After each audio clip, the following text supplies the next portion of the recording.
দর্শক, ভোলার লালমোহনের বাতিরখাল মৎস্যঘাট থেকে আরো বিস্তারিত জানাচ্ছে সহকর্মী হাসান পিন্টু। জি, আপনি যেমনটা বলছিলেন যে ইলিশের প্রধান প্রজনন মৌসুম উপলক্ষে আগামী ২২ দিন দেশের সকল নদ-নদীতে সব ধরনের মাছ ধরা নিষিদ্ধ থাকবে। অর্থাৎ মা ইলিশ রক্ষায় কিন্তু এই অভিযান চলবে।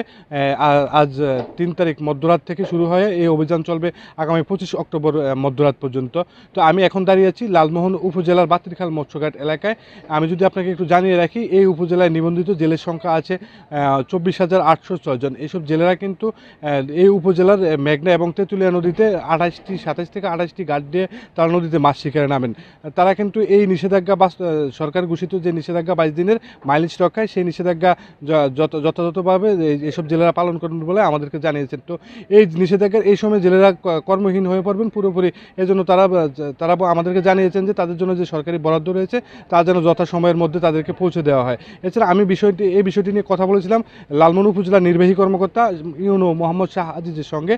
তিনি আমাকে জানিয়েছেন যে নিষেধাজ্ঞার এই সময়ে যে নিবন্ধিত যেসব কার্ডধারী জেলে রয়েছেন তাদের জন্য বরাদ্দের চাল তারা যথাসময়ে পৌঁছে দেবেন। এছাড়া হচ্ছে নিষেধাজ্ঞার সময়ে মাইলিশ রক্ষায় তারা কঠোর অবস্থানে থাকবেন।